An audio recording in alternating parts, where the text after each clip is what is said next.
So, this conversation has reminded me of some experience I had at a Course in Miracles conference in 1993.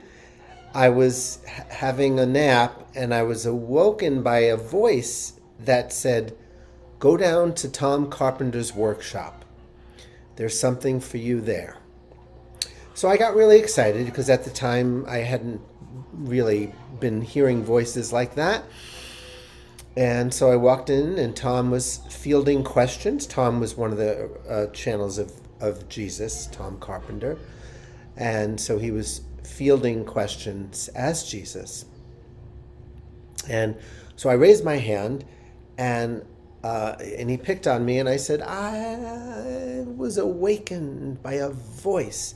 I was taking a nap, and I heard a voice that said, 'Go down to Tom Carpenter's workshop. There's something there for you.' So I'm here, and I'm ready to receive your wisdom." And and Yeshua said, "Would why would you assume that you were woken up from your sleep to get something, to receive something? Maybe you were woken up to give something, to offer."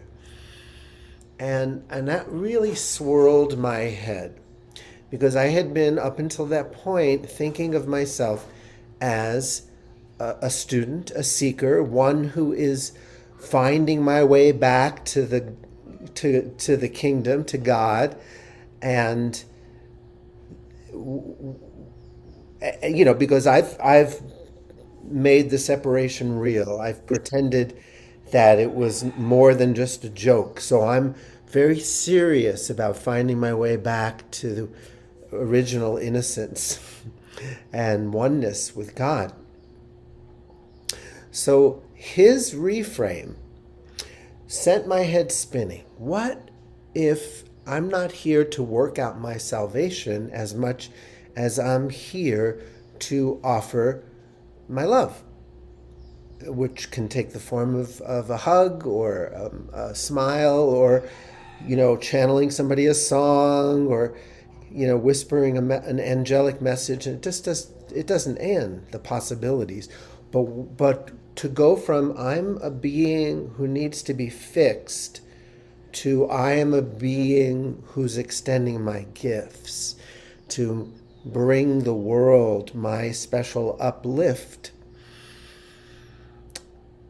is the only reframe I need to wake up in the morning, and instead of saying, "Okay, another dreary day," to say, "All right, Holy Spirit, use me, choose me, do what you will, so that I can make this illusion more lighthearted, more filled with light." And what happens is my basic needs get met, and the things that I think need fixing, they fall away, or I change my mind about them. I don't see them as problems anymore. I see them as the little holes in the bucket that water the plants along the way. And this is from a story, a Buddhist story, about how the cracks in your vase, like your vase being your consciousness, got cracks in it. And God's water is watering the flowers on the roadside through the cracks in the vase. In other words, the Holy Spirit uses your so-called problems, your so-called issues, or even like lack. Whatever you think you lack, the Holy Spirit will use that story and that game to help you bless the world, to help you uplift people who also believe in that lack. I was thinking, "The Lord is my shepherd, I shall not want," has the feeling of "I shall not want." I want. I want passionately. I want the peace of God passionately. And that want is a superpower. And I think when that prayer was translated into English from Aramaic, that the word want really would have been more accurately the word lack. The Lord is my shepherd, I shall not lack. That makes more sense to me because we need our want. We need it passionately. We need to want to create. You know, I think A Course in Miracles says to want anything holy is to create it, like that. So one of the jobs of our minds is to look for the ways that we subconsciously, secretly, however you want to say it, don't really want what we think we want. Like there's a push-pull, pushing it away, wanting it, pushing it away. How many people have ever experienced this in a love relationship? My friend Greg Tamblyn has a song with the chorus is I love you, hate you, I love you, hate you, need you. I love you, hate you, need you. I love you, hate you, need you, leave me alone. All about the conflicting feelings that go into a romantic relationship. I love you, I hate you, I need you, leave me alone, go away, come closer. Been doing that with God for a long time. And it's fun until it's not, until it becomes painful. And that's where we're all at. We're experiencing what used to be a fun game. Ooh, let's wake up and read the New York Times and agree with how horrible the world is. It used to be fun. The first time Trump got elected, I used to enjoy waking up in the morning and exercising to the late night comedy YouTubes. And I would vent my attack thoughts because I had an agreement that Trump was the devil and that we needed to attack the devil and call out the devil and all of this stuff. And so all the late night comedians were reflecting my attack thoughts, and I had a great time. I was like venting off steam. Now, this time around, I can't watch them anymore.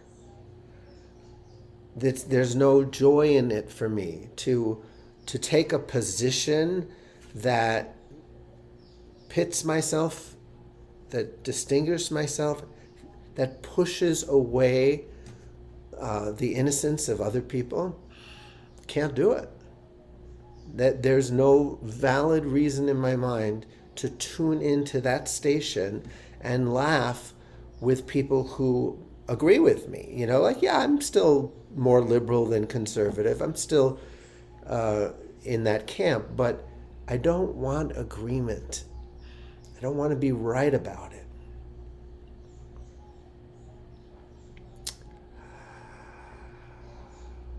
So, final story. In my 20s, there was a woman who I was in love with, so to speak, and she was in medical school at Harvard, and I was in Queens, and I was all ready to spend the weekend with her, take the bus, and she had to call me up at the last minute and said, I can't see you this weekend, I have too much studying to do. So I was disappointed, and I started to notice that I was planning a miserable weekend. I'm going to be disappointed, hurt, and lonely Friday night, and here's how I'm going to... I'm using the power of my mind to plan out a depressing weekend. And I caught it. And it's always such a gift to catch unconsciousness, to become aware of what the ego is doing. Because creating suffering is what the ego does, but it usually does it without our awareness, without our consent. So anytime we become aware of what the ego is doing, it's a time to celebrate. Good job! Woo, I just caught one. Another one bites the dust. So I stopped doing that. And I walked down the street because I lived in New York City and there were people everywhere. And I just started walking up to people and saying, hello, I'm Scott and I love you. And I want nothing back from you, and I'm not even coming from a religious place. I just want you to know you are loved. And sometimes they would walk away rather fast, pretend that I didn't exist, pretend that they couldn't hear the words. But I kept getting higher and higher. I kept feeling more whole, and I started to imagine I could have fun this weekend. I could actually have fun. The story of lack, the story of sadness was changed in my mind because I started to recognize what Tom Carpenter planted at that Course in Miracle meeting, which is, what if you're here to give what you think you lack? How would that change the course of your day? So the story of Scott not being good enough was changed that day, and I wrote a song about it. Once upon a time I forgot I'm the one that's writing this here plot.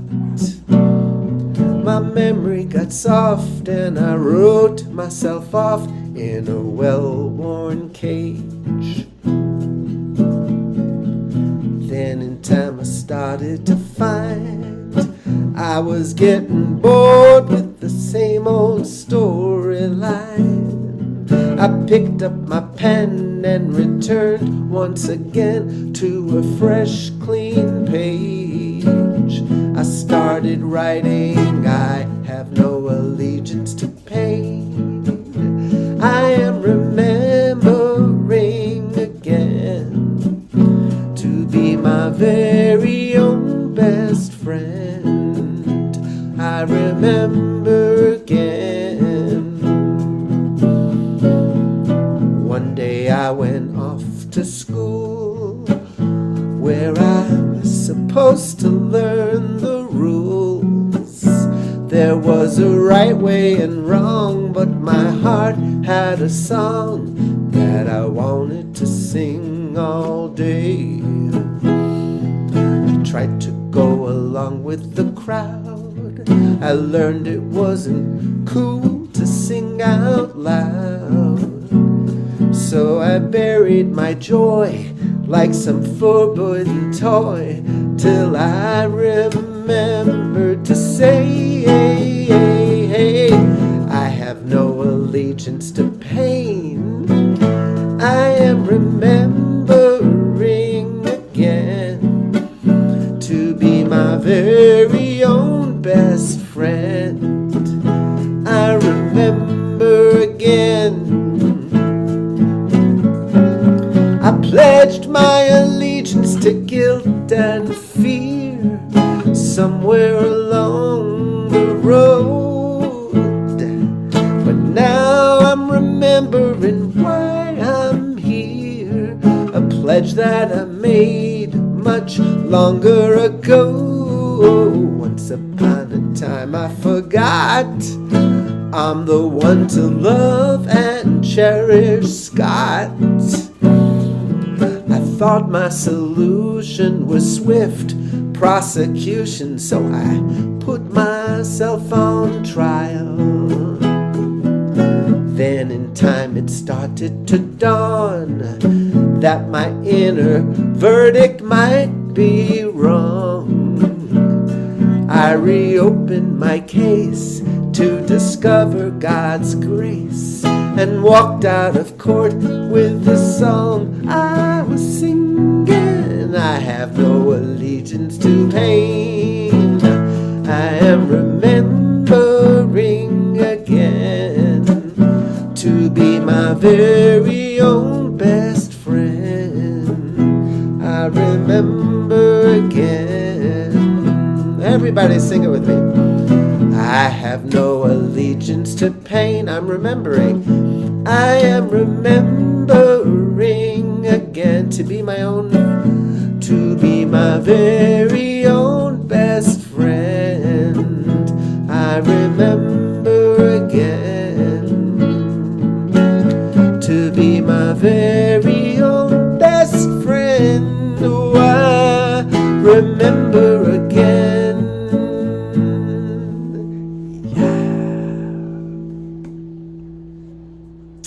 Yeah. And that's how self-hatred